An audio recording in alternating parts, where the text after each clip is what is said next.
bringing the people behind our food to life. It struck me all of the financial upheaval, so much it was based on illusionary numbers in the first place. The way that the economy works normally, not in times of these sort of bubbles, but the everyday operation of the economy also hides value. And that's why I think it's important to bring it back to issues like food, for example. I mean, in the book I talk about this $200 hamburger, about why if we were to value the environmental destruction behind the production of a hamburger, if we were to value the ecosystemic services that are lost when you chop down a rainforest to put soy plantations or to have pasture or whatever it is for your hamburger, if you put a dollar value on the biodiversity that you lose, if you put a dollar value on the carbon that is lost when you destroy the forest, on the oxygen that is not being produced for the atmosphere, when you put a dollar value to all that, a $4 hamburger actually ends up costing all of us, costing the earth, $200. But it's not a sum that we pay now. I mean, someone pays that sum. I mean, make no mistake. It's just not. It's not there in the price tag, and that's just one part of what is hidden when the economy operates normally, and that's something that we need to be aware of, I think. Reading your book, it struck me that some people may be surprised that there's nothing free about the free market system.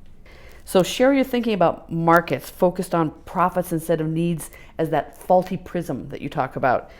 Especially as it relates to food and agriculture, that we look at the market and it's not real what we see, right? Right, exactly. I mean, one of the arguments I make in the book is that cheap food, I mean, let's stick with this hamburger, for example. I mean, the hamburger appears cheap because it cheats.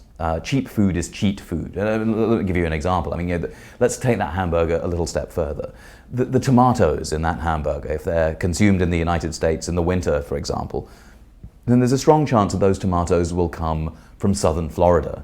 And in the book, I talk about the conditions of modern slavery that exist in southern Florida. Since 1997, over 1,000 slaves have been freed from southern Florida, from appalling conditions of human rights abuses, of violence, of being forced into utterly degrading conditions. And they are paid pennies for the work that they do of picking tomatoes. Now, that's not a cost that appears in the food. And similarly, all the way up the food chain, there are costs that are squeezed out to give us our $4 hamburger.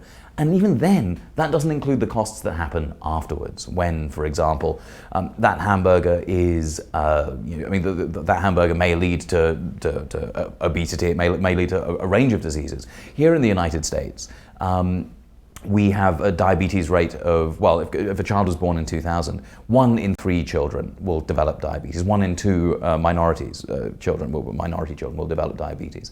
And at the moment, 1 in 5 of our healthcare dollars is spent fighting diabetes or caring for someone with diabetes.